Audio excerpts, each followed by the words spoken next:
this nigga. You gon' respect this lava. I'm shooting it if I pull it, boy. Make sure you want this drama. I bring it to you like it's Law and Order SVU. Turn you to a vegetable, now you look good inside a suit. Family come from Bishopville, but I grew up in that Bronx zoo where they shoot you dead in the street and then dance all on top of you. And I do what I gotta do to make a dollar.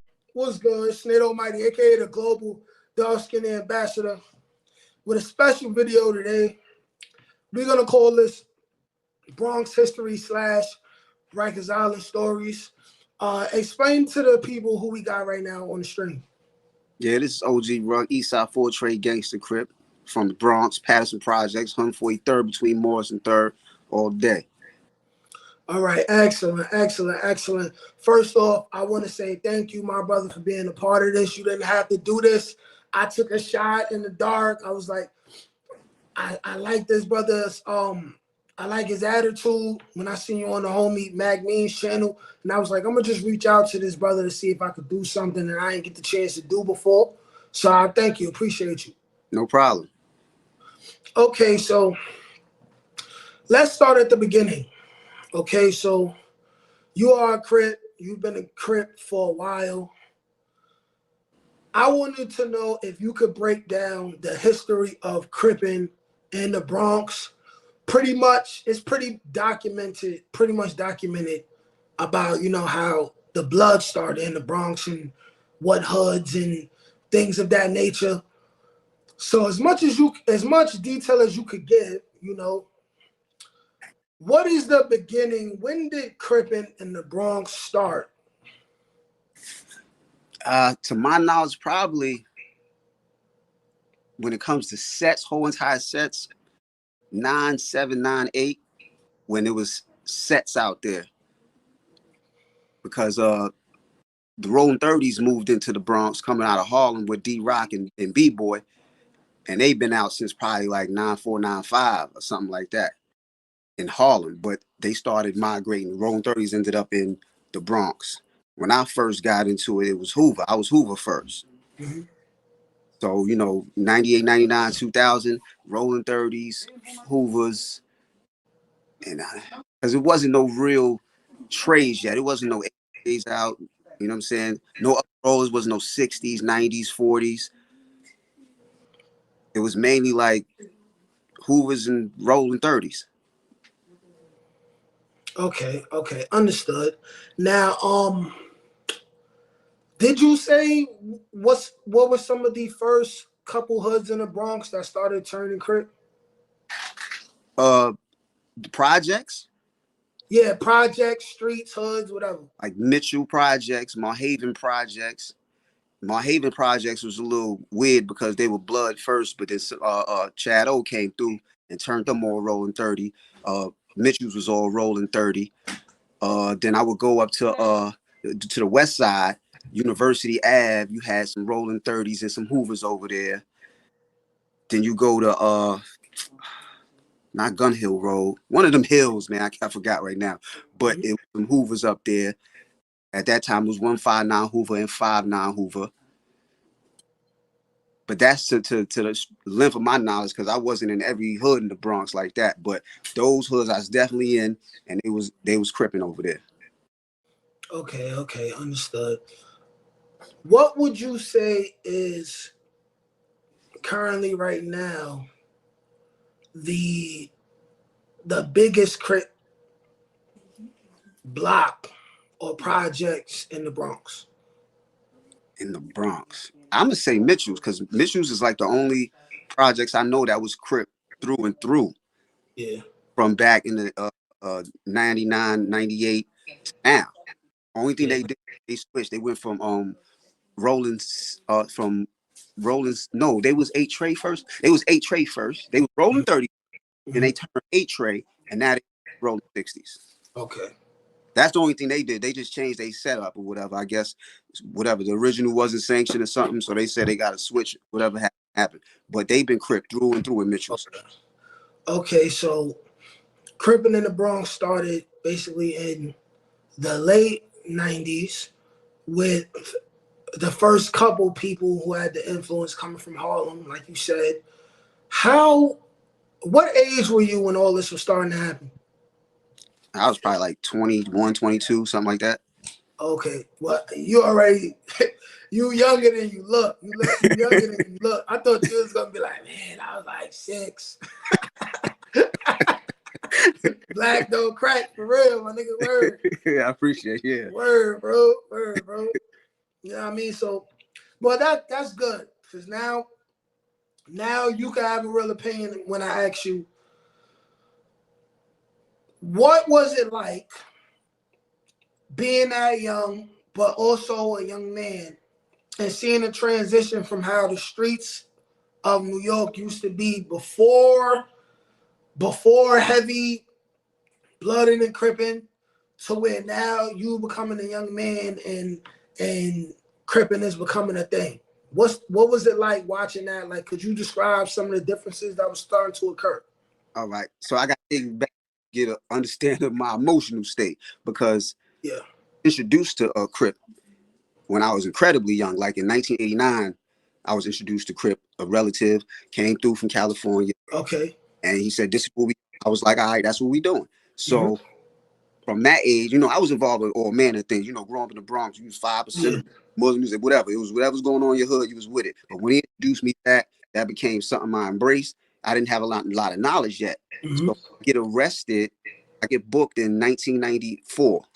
This one I'm going upstate. So now there's Bloods. I was just me and him. I never knew no other Crip except me and him since like 89 back then. It was just me and him. That was it. With no set, nothing. So by the time I go up north, the Bloods is all over the place. So I experienced all types of things dealing with them, and I can't even get the commissary or the mess hall safely type of thing. So when I finally get home, and now the neighborhoods have tons of Crips in them, it was elating, because being up north, you don't see no Crips. Mm-hmm. They probably there, but some hiding, some already Mm-hmm. shot. They in IPC or whatever the case may be. So now this is my first time when I'm back in the Bronx. I'm around 40, 50, 60 Crips. So it was elating for me. And it was a lot of unity. It wasn't no in-house set tripping yet. Mm-hmm. I was incredibly happy. I was like, yeah, I'm feeling this. Okay, good. So that makes a lot of sense. Before you even got into it, you already had some type of respect and reverence for it because you were introduced to it through someone who you had love for. That makes sense. I understand that. Okay, so you in the Bronx now. You starting the Crip. Before we get into detail about being a Crip and being in Rikers Island and being up north, what was it like coming up in the Bronx and now it's Crips over here, it's Bloods over there? Was it a situation where, did you ever find yourself in maybe situations where you might have been cool with somebody when y'all were young, but then you grow up, now he's on the other side and you on the opposing side, and now y'all can't be cool no more, y'all might have had the fight or whatever? What was it like moving around in the Bronx and cripping? I didn't see it too much. If I'm gonna say I got my own jurisdiction, the South Bronx. You know what I'm saying? 138th, 143rd, 156. I think I probably really stopped at like 161st Street. I go other places, but that's not my jurisdiction. So if I bump into a Blood outside of there, then it's lit. But in my own hood, surprisingly, it worked out well. It never was too many issues. Like a lot of the people who turned Blood was in my crib before, and they didn't switch. They stayed the same person. We sized each other up like, oh yeah, yeah. But then we could still pop a bottle or something, some bud or something, and it was nothing. And a lot of stuff got deaded because of young dudes. Now, mind you, I was like 22, 23. You had the younger dudes from my neighborhood, my actual projects, Patterson. They like 17. They don't really know me. I just came home from a stretch. They don't really know me. They feeling themselves. They got their little grips and all of that. So we done had little altercations. Nothing. It never got physical though. Mm-hmm. It got physical, but because it's other people, like my bro Bolo, Nitty, they blood, Mm-hmm. we still tight. So we was able to iron all of that out, and we still to this day, like it's mad Stonies in my block. I go to the hood, I'm chilling with Stonies and East Coast Crips at the same time. Like it's just mad peace. The only thing that's complicated is when you get to the other project. Right across the street is Marhaven. Mm-hmm. And Patterson sometimes go at it. Yeah. So the Crips in Marhaven never respected the Bloods in my projects. So that was more of a problem because I do respect the Bloods in my projects. And then you happen to be Crip, like, and I hang with you, like, I'm not trying to see you come over here and do nothing to my projects. I don't care Yeah. projects. So that was more complicated. Same thing with Mitch, beefing with Marhaven Patterson. So I mess with the Hellbound dudes out there. They don't like certain dudes on my projects, but this is my project. You know what I'm saying? Mm-hmm. So the color line was like null and void to me. It's going to be more about respect. You know what I'm saying? Y'all can't, like, if I'm there, it's going to be if y'all catch each other, y'all handle. That's what it is with. But nah, it really didn't happen too often. Okay. All right. You know what? I respect that because I'm from the Cortland area, right? And everybody knows Cortland is pretty much all blood. And but there's also, you know, a couple Crips, you know. And some of these niggas is some of the toughest niggas in the hood, you know, and it's the same way. It's love. Niggas will jump niggas together. Correct. Shoot at niggas together, get bitches together. And the fact that one person is blood and another person is Crip never means nothing. You know, like the Crip would be outside around a bunch of bloods, have all his beads on, you know what I'm saying, mess around, have his flag on, but it's still love, you know, like that's the homie. We grew up with him. That's how I always seen him move, you know, like I never seen a blood versus a Crip thing, like where I come from. I never seen that. Because, you know, aside from Bloods and Crips, it's always going to be like your projects first, your block first. Yes, yes. We got to look out for each other. We got to protect each other. Any issues we have, we deal with that amongst each other, but it ain't because of no red or no blue. You know what I'm saying? So I definitely understand what you're saying there. And you know, it's crazy sorry to cut you off like that. It's cool. That Portland thing. And that's a whole nother dynamic with me. Because my younger years, I grew up in Jackson Projects, 301. Mm-hmm. So, and you know the history of Patterson, Cortland, like a lot of people can't even go to Cortland if you're from Patterson. Yeah. That type of thing. Yeah. I have the benefit of being, you know, DJ E. Kim, that's my cousin, Molly BX, Wild Child, rest in peace, came from my building. Okay. You know what I'm saying? These are people I grew up with. I was a little kid, you know what I'm saying? Yeah. From a baby. So I could still go over there. It's cool. Or my bro Hassan used to come over to Patterson. Uh-huh. He good. I don't care where he from. That's my bro. So it was a lot of dynamics where it was a lot of peace. It get hectic sometimes, but yeah. Ultimately, what I found out, you know, growing up in the streets is real gonna recognize real at some point. Real gonna recognize real, and once real recognize real, all that other shit, like, it don't really matter. You know, it really don't. There's always gonna be certain dudes who could go certain places from one area, and other dudes from that same area can't go there. But it's just because they just official like that. Yeah. They just official like that, you know what I mean? But moving on. Lead the hottest nigga, you gon' respect this lava. I'm shooting it if I pull it, boy. Make sure you want this drama. I bring it to you like it's Law and Order SVU. Turn you to a vegetable, now you look good inside a soup. Family come from Bishopville, but I grew up in that Bronx zoo where they shoot you dead in the street and then dance all on top of you. And I do what I gotta do to make a dollar. I hear stories about how certain Crips who I talk to, they say, you know, they be certain places of the Bronx and they may run into Bloods or Bloods try to run down on them because they know where they live at, and it get real staticky as an OG right now, have you ever had to deal with anything like that? Did you ever have any like major like street issues with Bloods? Nah, not really. All my issues that got crazy was more personal issues. Mm. You know what I'm saying? If like an op is an op. If I'm about to, put some pain into whatever the case may be, an op, whoever your peoples are, you happen to be a Blood, that was that. You might have been a Crip, I don't know. I just know you over here and you did this violation. Like stare downs, that's all I really got. Stare downs. I walk by, I got some crates on, a flag in my pocket. Somebody else got their crates on, got their red flag in their pocket. Look at me. Play the look game. I ain't with it. Look, and just don't come near me. Yeah. So I can keep it pushing. Some people can't keep it pushing. What you think? Like, what you looking at? I ain't with all that. Because I'm really gonna be messy, and I've lost a lot of years in prison. It's gonna get messy. So you just gonna look, just keep on looking. I'm gonna keep walking.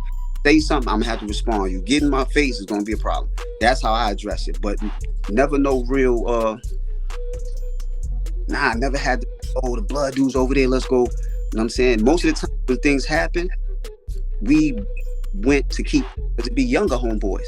Mm-hmm. The homeboys will go somewhere and Blood's front on them. We go over there, we gonna tell the whole story though. We hoping it don't go crazy, and most of the time it didn't go crazy. Never been that type of situation. I never got ran down on by a bunch of Bloods. I never took a whole bunch of Crips to run down on no Bloods. So nah. I like that. I got respect for you because as an OG in that world, you clearly, without directly telling me, let me know that you're not the type of dude who was like putting younger homies in situations where they was getting tricked out the street. You wasn't one of those type of niggas, like where I come from, it's a lot of those type of niggas, you know what I mean, who sadly, I used to look up to a lot of these dudes when I was a younger kid, but as I started to get older and I started realizing what a real man is and what a real like big brother is, and I started to look at situations like, that dude was a good kid. Yeah. Why you put a gun in his hand for? Like, why you try to influence him to do this, that, and the third? He used to play ball. He was good in school.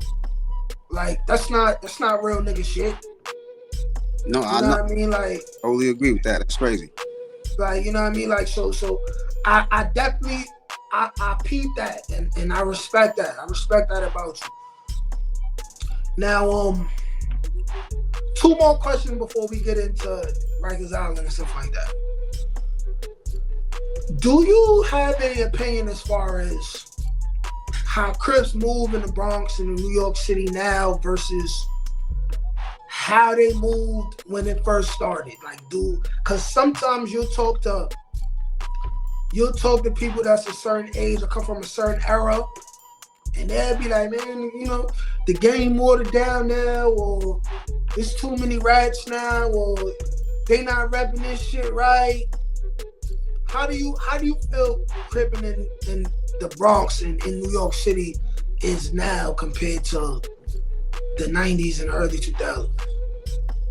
No, I kind of agree with that assessment. Even though it wasn't with me personally, I carried myself a certain way, so it wasn't with me. But it was a lot of action. Bloods against Crip, Crips against Bloods, was going down.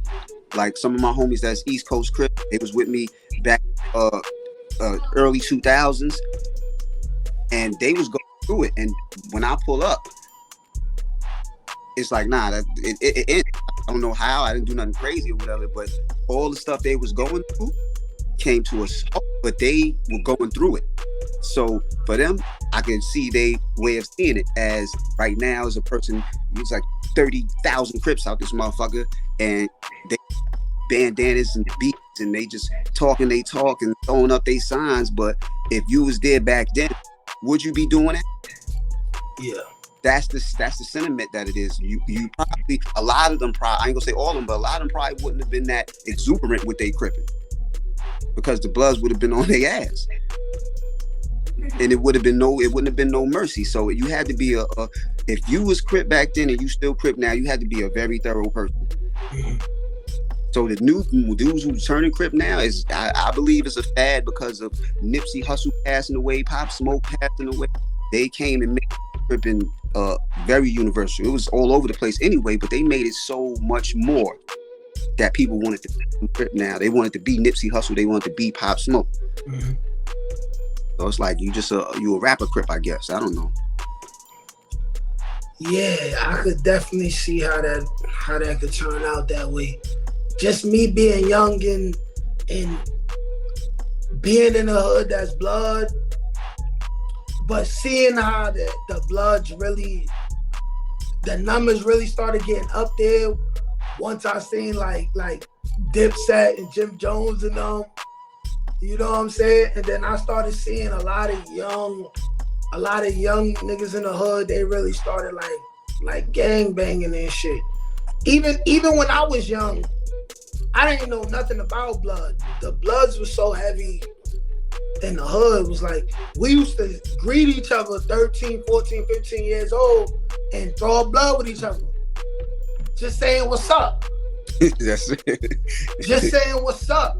Niggas didn't even know what they was doing. You know what I mean? Like that's really like, you know what I mean? Like people don't really speak on it, but like when it comes to like Bloods and Crips and shit like that, like it's really like LA to a certain extent. Like it's like at this point, kids being born into this shit. You know what I mean? Like something really might happen to you because you from a certain place and you in a whole nother place. Like that shit is really, you know, like that's just how deeply entrenched, you know, the gang culture is. And, you know, Bloods and Crips ain't even like the first gangs in like New York and in the Bronx. Like New York been gang heavy, the Bronx been gang heavy. You know, just the colors change a little bit. Lead the hottest nigga, you gon' respect this lava. I'm shooting it if I pull it, boy. Make sure you want this drama. I bring it to you like it's Law and Order SVU. Turn you to a vegetable, now you look good inside a soup. Family come from Bishopville, but I grew up in that Bronx zoo where they shoot you dead in the street and then dance all on top of you. And I do what I gotta do to make a dollar. Crips who tuck their flags, fold their flags. They be somewhere and they'll act like they not Crip. But when they not in that place, they act like the biggest Crips in the world. Yeah, that part. On the one hand, I get it. If you're not built, you're not built. It is what it is. To me, because a Crip is bigger than just knowing how to fight or busting your gun or selling drugs. We come up and learning there's a whole meaning behind it. And nothing in the meaning says you got to be a gangster. Mm-hmm. So if you happen to be a Crip and you end up in a situation where you don't want to be known, you want to go home safely, okay, you're not built, so you do your thing. But the flip side is don't be somewhere else acting tough. Like I got a story I tell people. We had a meet, and it was Fortray and the East Coast. It is East Coast, so they like, yo, y'all gotta start putting in work. Y'all be lagging with Big B. So when the meeting was over, the young dude pulled me to the side like, Rucc, I'm gonna keep with you. I ain't with none of that street shit. I'm a rapper. So I said, well, then you better be the rappingest motherfucker out here. I respect that. Yeah, you ain't gotta be a gangster. That don't make you no less Crip. But if you're gonna be a rapper, you're gonna be a motherfucking rapper. You're gonna rap your ass off. Yep, I definitely respect that. What are your thoughts on set tripping? It's gonna happen. You get too many people around each other, near each other, somebody's gonna have conflict with somebody. Just by the nature of having a large amount of people. Like you can't even avoid it in your own set. You're gonna have to shoot the fair one with somebody in your own set sometimes. So when it's outside your set, and you don't like the outcome of the fair one, and it go to knives and guns, then yeah, it's gonna happen. You can't really avoid it. It's how do you patch it up at the end of the day? It's gonna happen. Somebody gonna bump into somebody. You from a different set. They gonna try to G-check you. If you're not my OG, you can't give me no L7. It's gonna be all type of confusion. somebody gonna put hands on somebody. Now the sets is gonna go at it because they gonna hold their side down. Do I like it? No, I don't like it at all. To a degree, it don't make sense because we all under the same umbrella. I don't like fighting with Bloods. You know what I'm saying? Like I told you, I'm in my projects. You got Crips, we chilling with the Bloods. Like we all outside drinking together. We go to the studio, we in the studio together. Not just Crips, Bloods, YGs, we all in the same studio. Yeah. So I know a scenario where nobody have to be beefing. I like the way that looks. I did songs. I got a song called B's and C's. So it don't have to be no beef, but you can't avoid it. Yeah. That's when you get a bunch of men together and it's a bunch of testosterone, somebody gonna poke their chest out. Correct. It is what it is. Hopefully we just deal with this without anybody losing their life. Yes, exactly. I totally understand that. All right, so without further ado, let's get into some Rikers Island stories. Lead the hottest nigga, you gon' respect this lava. I'm shooting it if I pull it, boy. Make sure you want this drama. I bring it to you like it's Law and Order SVU. Turn you to a vegetable, now you look good inside a soup. Family come from Bishopville, but I grew up in that Bronx zoo where they shoot you dead in the street and then dance all on top of you. And I do what I gotta do to make a dollar. First of all, let's start here. Overall, how much time can you say you give into the system in your life? More than half my life, so that's like probably like 24 years altogether. Okay. Probably like 24 years. I did I did 8, and I just did 15, and then I got some years in Spofford and all of that. Okay. So yeah, like 24 years. Yeah, Spofford, man. I've been to Spofford when I was younger. Spofford, young gladiator school. Correct. Yes, that was the training ground. Especially in your time. Your time was definitely crazy. Definitely crazy. But so your first bid, you said your first bid was 8. Yes. So that first bid, you were not Crip. No, I was Crip before I ever went to jail. Okay, cool. It was just me and one other person though. It wasn't like I had a whole set or something. Nah. Okay, cool. All right, so let's dial it back. You are Crip. What year did you go in for this charge? 94. And what was this charge? This was a robbery. I think it was a robbery for that one. Okay, robbery. So you are Crip. At this point, you know, the Bloods is pretty much getting even bigger at the time. There's a great influx. You are Crip going into Rikers Island. How old were you at the time? 16. 16 years old. So you went to the 4 building, adolescent. Correct. Explain this experience for you, as much detail as you could give. What was it like being a Crip in Rikers Island? What was your first, explain maybe your first 24 to 72 hours. How was it? Because when I went there, you know, nobody knows you. You know, the dudes who are tough, they'll try to ask you, hey, you blood Crip and who you know. And was it like that when you got there? I also am well aware that at the time where you went, Rikers Island C-74, extremely way more dangerous than it was when I went there. And I've seen some shit. And I've been through some shit. So for you being 16 in a Crip, openly, right? What was it like for you them first couple days? Well, unfortunately for this interview, Crip didn't come into play. Plus, like I said, it was just me and this one dude, so I didn't really know too much about cripping. He just said, we Crips. I said, yeah, we Crip, fuck it. And I'm riding with this dude, going downtown or whatever. I get booked. It never comes into play because I never see another Crip and I never see a Blood. It probably was there, but it wasn't needs and nothing to show that. I seen the guard bodies. They had their little 7 with star and all of that. You know, the Muslims got their beads. The Nietas had their beads. Latin Kings had beads. La Familia had beads. And that was really it. The only other person was a dude that was Smoke. That a gang called Smoke got created on the island. And it was like all black people was just against the Latinos. So Okay. that was everything in my experience with Allen was more racial than gang related. Even though the Okay. Latinos were gangs, they were all together. Okay, I'm glad you say this because I get black people saying that around this time period, the Hispanic people were being very oppressive against the black people, but I've gotten a couple Hispanic people who say at that time it wasn't necessarily like that.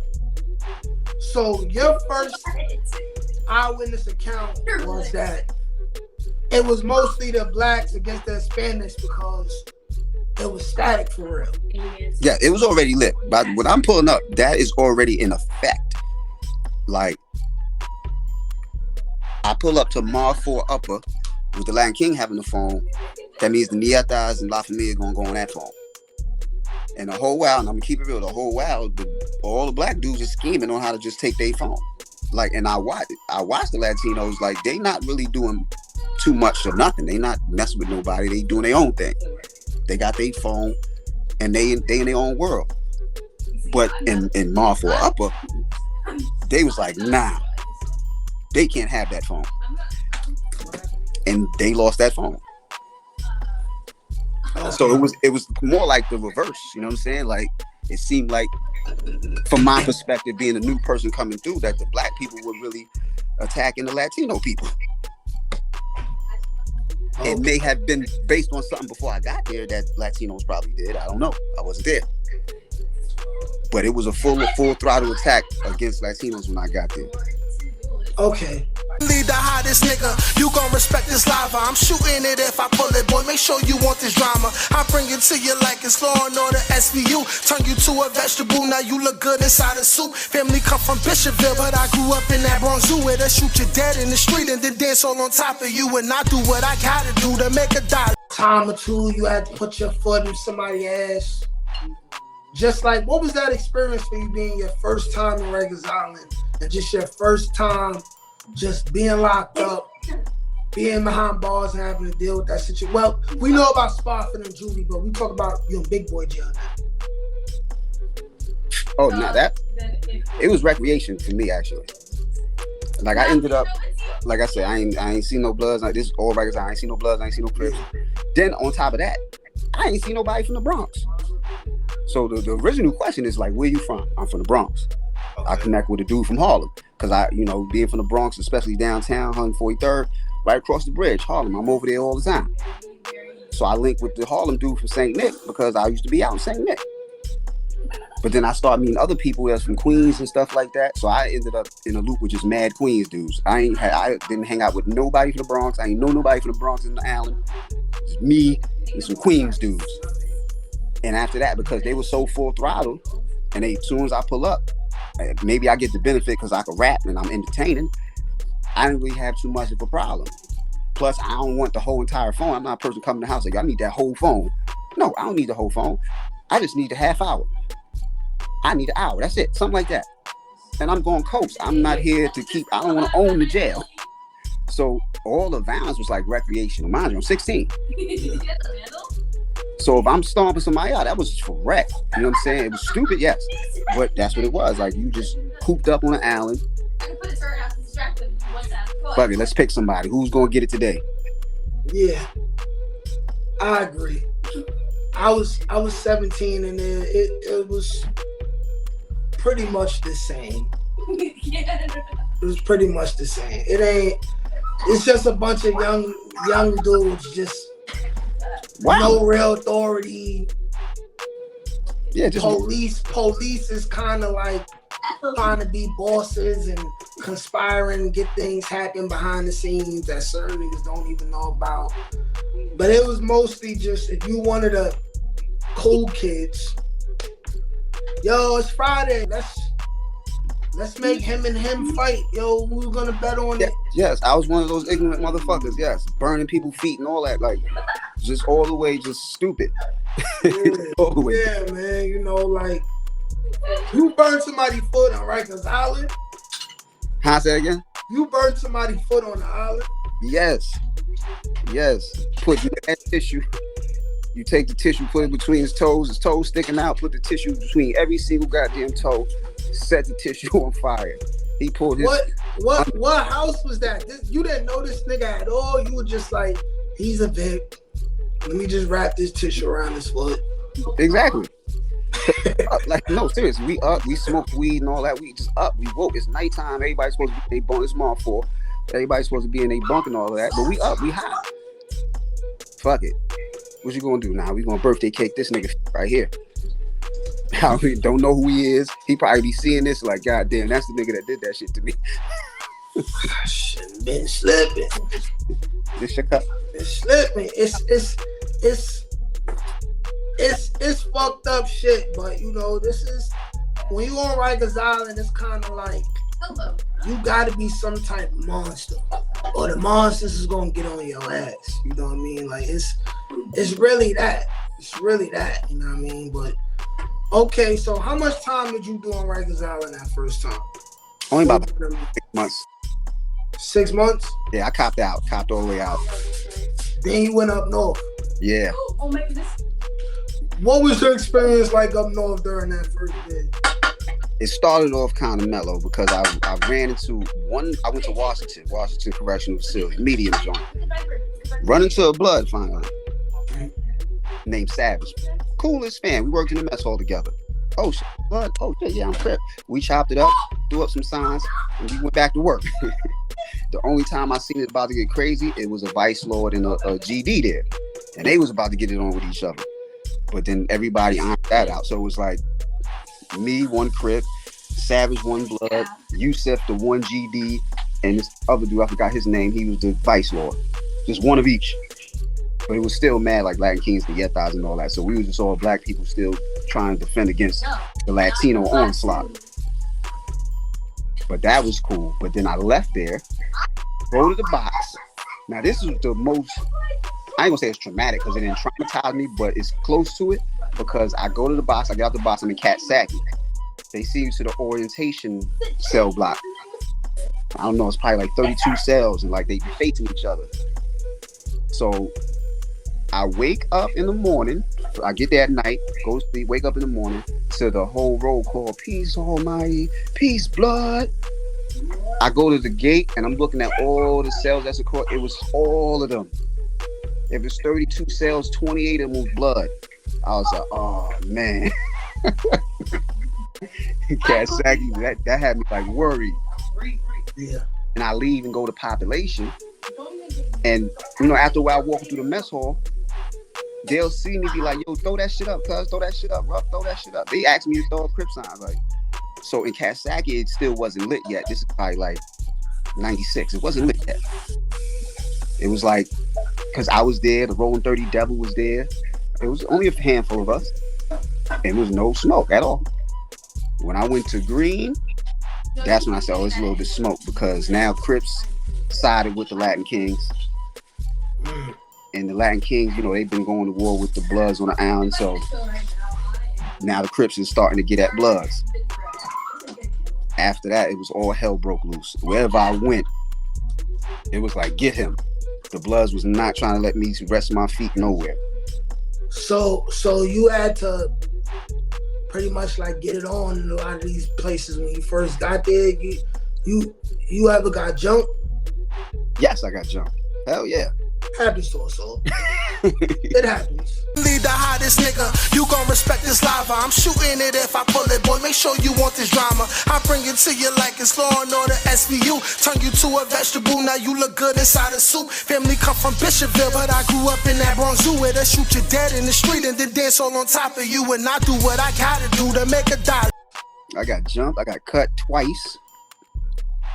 Where were you when these situations happened? Like what was that about? If you could talk about it. No, I got jumped by the Latinos on the island. Okay. That was one thing. Over some, I did something to one of the Latinos. I ain't really understand their gang yet. I ain't realized because it was a Nieta. It looked like he just had on prayer beads. So I thought he was just Catholic or some shit. He happened to be down with the whole gang. They jumped my ass for doing something to him. Yeah. And I go upstate. The Bloods get me shot at Elmira. That's just off the strength. Like I ain't even got to validate. I just got to show up being Crip. So in Elmira, you show up. What is it like your first couple days, and you openly, you know what I mean, repping your set, and you didn't even get into altercation with nobody, but they just sent the missile at you anyway, just because you was Crip. Yeah, no, it's probably based on Auburn because before I pull up Elmira, we had a ride with them in Auburn. Me and Rolling 30 Rucc, who bought the Rolling 30s to Harlem, CIP, because he ain't with us no more. Ty, the Rolling 60, KU, the Gunsmoke Crip, one of the 8 loose trays, I forgot, Reason. It was only like 6 or 7 of us, and it was like 40 bloods in that yard, but we only got into it with 20 of them. Mm-hmm. So that was in Auburn. And when I went to Elmira after that, it's probably, you know, they're going to send their kites out or whatever. Yeah, they send the kite, yeah. But I was there for 3 months in Elmira before they actually sent the missile. Yeah. Like, they did it so professionally that I even respect it, because they give you the slip on your gate. They give you the call out to wherever you got to go. Back then, I'm assuming that the staff of the prison make call outs. Later, I've come to find out that prisoners make it. So they made a bogus call out for me to go to see my counselor to get me in the waiting room. They put 5 bloods super redded up on one side, and the dude behind me was in all state greens with the gun that shot me. So they had me distracted. They had me on a bogus call out. They actually planned this very well. Yeah. Put in some work. And what when that first happened to you, what was going through your mind? Like how did you feel? I didn't feel. I just reacted. I just got up, backed up my ratchet. We was going gun to gun. They said, "Oh shit, the police coming." So I sat down. He sat down. So we gonna wait for the police to leave. But the police went to the door, opened the door, and dude ran out. Pew! He was out. So when he ran, I was like, because I wanted to get it. We gonna get it. Yeah, of course. Yeah. Man, but he ran out. I'm leaking all crazy. The police finally see me. I had to restash the hammer, and you know, IPC, I go. Okay, all right. And that was your first incident. What happened with your second incident? Was this with the Bloods too? No, actually, I'm. What was first? No, that was the second. That was the blood thing was second. The first one was with Crips. Really? Yes. So this is the 8 dudes trade, the G Stones. They pulled up to the jail as a new set. So this dude got his own made up set called 21 Guns, whatever. He didn't like it. My bro Ab kind of didn't like it. So we had kind of like a consortium. Like we come to the table and we come to agreements on how we gonna handle stuff. So they're like, yo, he putting people down, they're not putting work. That got stopped. So I said, hold up, let me go over there and talk to him first, because we on green, we on 2 different sides. So I said, let me go to the new side. All I gotta do is sign up for the mess hall. They're gonna move me to the new side. Yeah. I go chop it up with him. It turns out it's a psych bite. I said, no, I like this kid.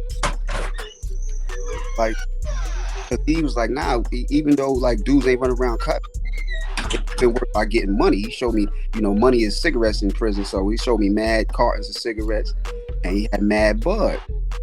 So like that was valid, you know what I'm saying? So I vouched for him. But little did I know they were still scheming on him. Yeah. Eventually shot him. And when they did that, because I vouched for him, I gave my guns. I had 2 pipes, picks, and a razor. I gave it to the rest of the G-Stone dudes. Let's 8 dudes trades. Yeah. Yo, that's y'all OG. Y'all gotta handle that. You know what I'm saying? I know they got guns because the guns go through me and Ab.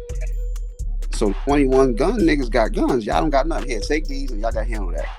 I guess dude ain't like that, so he sent the missile at me. Damn. And being that they ain't supposed to be on the same side as you, how did that make you feel? I ain't really feel much of anything, because a lot of them I ain't view as real Crips anyway.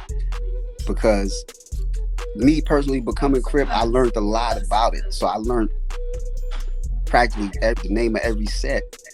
So when somebody say I'm a 21 gun gangster Crip, and I never heard of that, you made that up. You literally made that shit up. But because you repping it in prison, it's phenomenal because a lot of people don't want to rep Crip in prison because of the overwhelming number of bloods. Yeah. So you get a pass because you repping it in prison, but in reality, we know that shit don't exist. I know rolling 30 exists. That's my homie Scrams. He rolling 30. That's the 8 tray right there. These are sets I know that is real and sanctioned. Yeah. You made some shit up, so I got cut by a fake Crip. So I don't even feel no way. Yeah. So in a way, it was like, nigga was an op anyway. Mm-hmm. Yep. Lead the hottest nigga, you gon' respect this lava. I'm shooting it if I pull it, boy. Make sure you want this drama. I bring it to you like it's Law and Order SVU. Turn you to a vegetable, now you look good inside a soup. Family come from Bishopville, but I grew up in that Bronx zoo where they shoot you dead in the street and then dance all on top of you. And I do what I gotta do to make a dollar. What do you think is the percentage to Rikers Island?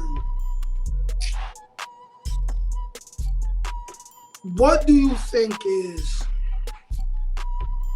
the percentage of real Crips that go and actually claim they shit, fearless with it, versus the percentage of Crips who go in there who are Crip, but they don't want it to be known that they Crip? Dude, cause when some people talk about, you know, like dudes hiding their flag, tucking their flag for whatever reason, some dudes, they speak about it and they be like, yeah, it kind of happens. And then other dudes will be like, yo, 90% of the lopes that come in, they scared, they shook, they not claiming they shit. Like, what do you, as an OG in the game, what do you think those percentages could be? Man, I ain't gonna say 90. I'm gonna say it's high. It's gonna be like 70. It's gonna be like 70 or something like that. Damn, now I ain't gonna lie. I didn't think you was gonna go that high, but if you said, then I. No, it is that high. No, because I went through it in so many different. I didn't listen when I told you I was in Elmira 3 months before I got cut. When I first came out the cell, because they put you on quarantine. And you can't, you just got to sink. You can't even shower for real. So even though you bird bath, you still don't feel clean. So I told the cuz on KU, he was in the riot with Allbird with me. He got down there. So I figured he was with the shits. So we ended up at Elmira after the box together. So I said, yo, I'm going to this goddamn field house and I'm going to take a shower. I just took my gun, I put it under the soap dish and I took my shot. He was shooting the basketball around. Then the blood dude, I wish I remember his name, Fam. His name was Fam. So I see Fam pull up to him. They talking. As soon as I see the conversation, I'm out the shot. I'm getting out now. So I pull up to KU like, yo, what was that about? He's still shooting a basketball. He said, nah, that shit wasn't about nothing. Now, I didn't say nothing more. I just started spinning around the track in the field house because if a blood just pulled up to you and I ask you what the fuck is happening, you say ain't about nothing, that don't make no sense to me. Why did the blood just pull up to you and talk to you? So he said that. I started spinning by myself. And later on, right before the shit went down with me, because I ended up in the gym with Fam, I was talking to him and he ended up telling me, oh nah, you remember when you first came through? I'm like, yeah. He said, yo, I pulled up to KU because that was him and KU was bunkies in the S block joint. That's the double bunk joints. So he said that was my bunkie. So I knew him. So I said, yo, me and the homies over there talking like, I told him I knew you. So they said, if you drop your flag, you could live, but we gonna get your little man in the shower. He said, all right, and dropped his flag. So I've been through it in different ways. Like that is one of the craziest ways. Like, so like it's that bad. A motherfucker. When they was talking about their little man, they was talking about you. Yeah. And he didn't tell you that. He didn't tell me that. I said, yo, what was that conversation about? He said, nah, that shit wasn't nothing. I just dipped on him. I just started spinning by myself. You a smart man. You can read energy well, bro, because that's foul. Yeah. That's foul. Like he pretty much fed you to the wolves, bro. Like that's disgraceful, bro. Like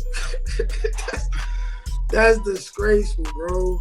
But see, you not stupid. Lead the hottest nigga, you gon' respect this lava. I'm shooting it if I pull it, boy. Make sure you want this drama. I bring it to you like it's Law and Order SVU. Turn you to a vegetable, now you look good inside a soup. Family come from Bishopville, but I grew up in that Bronx zoo where they shoot you dead in the street and then dance all on top of you. And I do what I gotta do to make a dollar. About, as we reach the end of this, I want to talk about 280 now, right? 280 that area. Also, you from Patterson. Just like Cortland, these are some of the more famous parts of New York in the Bronx. You know what I'm saying? Especially these three places. Like I remember coming home from prison and some of my boys had issues with 280, and I'm like, I've been cool with some of these niggas since juvenile, before all this. Correct, like, yeah. What are y'all niggas talking about? Then going to Rikers Island after that, running into like my man Black, aka Pat Moore, running into my son, and then coming home, getting a job at Amazon. Now fucking Terrence, Froggy, they get Black to come, so now we all working together. Yeah, Frog, Black, yeah. I remember the early 2010s, the diss raps between niggas in Cortland, niggas in 280.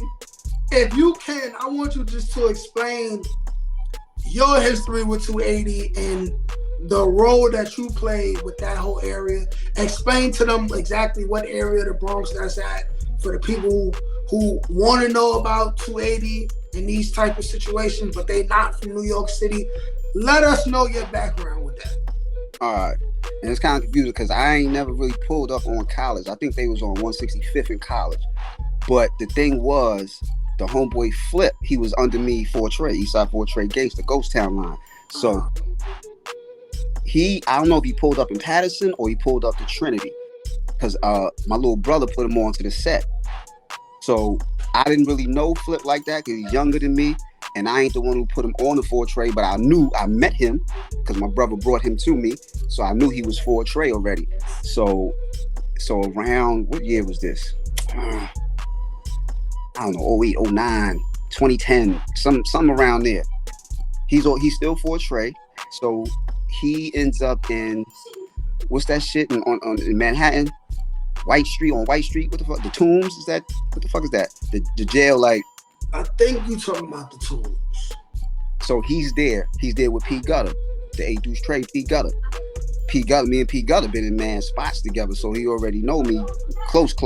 So he bumped into him, yo, cuz, he said, yo, Fortray gang. He said, you Fortray, you know Rucc? He was like, yeah, I know Rucc. He said, matter of fact, I got a line on Rucc right now, boom, boom, boom. So Gutter hit me up.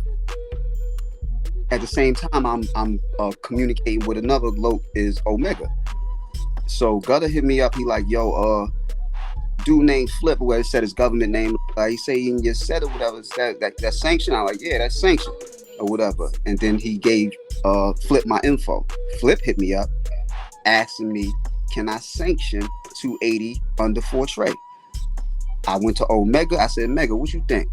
So Omega Grim was like, nah, I know the cuz is valid or whatever the case may be. So Omega vouched for him. He's there with P Gutter. So I made the move and I sanctioned 280 under Fortray. So now 280 is just from a regular crew to Crip now, under Flip. That's Flip shit. Yeah. You know what I'm saying? Later on, I meet the loc like Insane, communicate with Black and everybody, bro. You know what I'm saying? Face, you know what I'm saying? So I started getting to know the original 280s after that. You know what I'm saying? Yeah. And I ain't gonna lie, yo, it's thorough niggas over there. It's thorough niggas over there for real. My boy Black, I seen Black be gangster firsthand. Like real young, just young and like short, and never was scared to rap his Crip shit. And we was like young, like we was Sparford and Horizon together before we was on the rock together. And always, he ain't never let a blood disrespect him. And he was ready to get down at any point. And I never respected somebody because of what side they was from or what they rap. That was never something to get my respect. I don't care if niggas was from the same floor that I grew up on. You know what I mean? Like, I respect and I got love for niggas from every side based on who you are as a person. You know, because we all know how difficult it could be for a Crip in a New York City jail. You know what I mean? Like, so in my opinion, the few little Crips I seen who was out there open, repping their Crip shit, they always was some of the hardest niggas. Cause it's like, you gotta be. Now 280s, them niggas is fucking. Yeah, you know what I mean? Like, you gotta be hard, cause it's not that many. It's niggas. But when we talking about just numbers and we talking about the numbers that the ops might have, so this is why I always, you know, like, I got love for that side, cause it's like, before I even really understood about 280 Block and Bloods and Crips and here and there in the Bronx, I met some of these niggas before I even knew what that was. Like, this is my mans. Like, you know what I'm saying? Like me and Black was in like H Hall together. Something like that. I remember he popped it off on a nigga from my block over the game and all of that. And I'm like, hey, I'm stepping out of this. This is my mans. He more my mans than you. You know what I mean? Like, and I watched him. He washed the nigga. He washed nigga and all that. I'm like, yo, he one of those like short Napoleon complex niggas. I'm like, this nigga dead tough though. And if he love you, he love you. He'll do anything for you, you know what I'm saying? And then I just so happened to meet, you know, a couple other niggas while I was working for Amazon and all that. And then I was like, yo, you know my nigga Black? I was like, yeah. You know what I'm saying? Yeah, from this tall. And I'm like, yeah, that's my nigga, man. You know what I'm saying? And we was locked in like that. Lead the hottest nigga, you gon' respect this lava. I'm shooting it if I pull it, boy. Make sure you want this drama. I bring it to you like it's Law and Order SVU. Turn you to a vegetable, now you look good inside a soup. Family come from Bishopville, but I grew up in that Bronx zoo where they shoot you dead in the street and then dance all on top of you. And I do what I gotta do to make a dollar. Flip also, when I was in adolescence, Flip had pulled up. Excuse me. He was one of them niggas.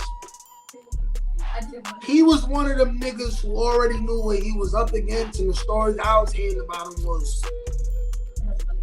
was he came through, immediately pulled the chair, fought the whole crib, getting kicked out. You know what I mean? I think I heard he had one main at one point. I think I heard he had one main at one point and all of that. And it was niggas was just like, yo, man, Crip nigga, Flip nigga, just kept hearing that shit. I'm like, it's a nigga named Flip that's tearing this shit up here. Yeah, both back. and pull up in the table. I was never in the crib with him, but I kept hearing his name and all that. I'm like, yo, he tearing shit up, bro. You know what I'm saying? So it's like, I always had respect for Crips who came in and they was Crips. You know what I mean? Because I've seen Crips beat Crips and Blood niggas was respecting their shit. Blood niggas was respecting their shit. Bloods was choosing their side over other Bloods just because of, you know what I mean? Just how the Crip was moving. Yeah. Like, I seen that happen. So when niggas be in the street talking about, yo, Blood versus Crip and all this other, you know what I mean, mumbo jumbo, I be like, at the end of the day, real really recognize real. Like, when it really count, you rocking with somebody for the man that he is, not the set that he's been. Correct. You know what I mean? Because everybody know, not everybody on your side is somebody you can trust. We all know about what happens when the feds come and these big cases come and they lock up 10, 15 dudes and 3 of them start telling. Correct. Yep. Like, we all know about that. What? We all know about that, you know, so, but that's just me giving love, you know what I mean, to that side. Even some dudes from my hood might see this video and they might not even like that, and I don't give a fuck. Like, I don't care. I am who I am, you know what I mean? I'm not a dick eater, you know what I mean? Like, it is what it is, you feel me? You walk on your own, fuck that shit. I mean, it is what it is, you know what I mean? So in closing, I would like you, my brother, to give a positive message to any youth who might be watching this right now. You know, anything you could say to to keep someone from possibly having to go through the same type of hardships that you went through, what would you have to say to any of these young men who could be watching right now?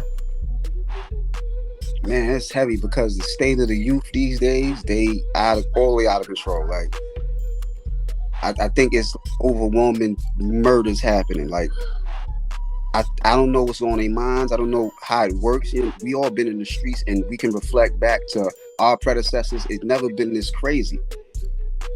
Like, I don't like, to a degree, it's like, what do you tell a person like this? Like, y'all just killing just for fun. It seems like y'all just murder's recreation. You know what I'm saying? Nah, you got to take murder seriously, taking the whole life. You got to take other resolutions. You know what I'm saying? But I don't know if people can't, like, you think about King Von. What, a motherfucker can't take a loss? It started from a fight. Yeah. You see what I'm saying? So you got to think of different resolutions and think long and hard before you do anything, because you're losing one person to death and another person to life in prison. So it's nobody winning, and they see nobody winning, and you still going to do the same thing. There's cameras everywhere. You don't recognize there's cameras everywhere. You're not getting away with nothing. You may get away today, but they get you in 2 or 3 months. And like you said, somebody telling these motherfuckers be snitching. So you got to think about everything you do, especially these days. That's directed towards the youth. And if you in prison and you have daylight, take your ass home. Don't try to. Who wants to own the prison? You can't own the prison anyway, because they could transfer you on everything you thought you owned. Still gonna be in that prison. So you want a phone, you want a table. Nah, you go home. How about that? Yeah. How about that? All this blood and Crip shit, like, you look at Blood's Black Love, Override, Oppression, Destruction, it stands for something positive. Crips, Community Revolutionary, Independent Party Service, it's something positive. So you Cripping and Blooding, but we got to always reflect on what the terms mean, for real. Mm-hmm. Our actions is just a product of our environment, but the thing we represent says it for itself. This is what you are. If I say I'm Crip, I'm for community revolution or community reform. Like, that means I'm supposed to be in the hood trying to make it better. Mm-hmm. So always reflect, like, what things really mean. There's a whole lot of power in that, and if people could really get a grasp of that, a lot of things will change. In my hood, Patterson, I think we got a good grasp of that because we all get along for the most part. I wish it could extend to other places. Yeah. Man, very, very, very, very great interview. I think this is up there. One of my best. My God, thank you. Like I said before, you did not have to do this. I appreciate you for doing this for me and my channel, getting your story out there. Thank you once again for being a part of this. Hopefully I come up with another topic. Maybe I'll get you back from there. Yeah, we got to talk about this music, man. Everybody keeps ducking me on this music like I don't do music, man. I do music. Yo, I got bars. I got bars. You know, you can send me anything. I'll put a verse on and send it back in a couple days. For real. Okay, we gonna orchestrate that. For real. So after this, you know, matter of fact, I got your email. You got mine. We gonna keep talking. You know, I got you on the gram now, so we gonna build. But we could definitely get some music in. That's a fact. All right, no problem with that. Right. So once again, thanks. This was OG Rucc. Tell the people where they can find you. If you got any music on the internet, tell them what they can look up. OG Rucc, that's OG RUCC, no K at the end of the C. RUCC, OG Rucc everywhere. Just type in OG Rucc in every platform. That's what I'm showing up. There you have it, man. Yeah, YouTube. You know what I'm saying? This was OG Rucc. I'm Natealmighty. 1.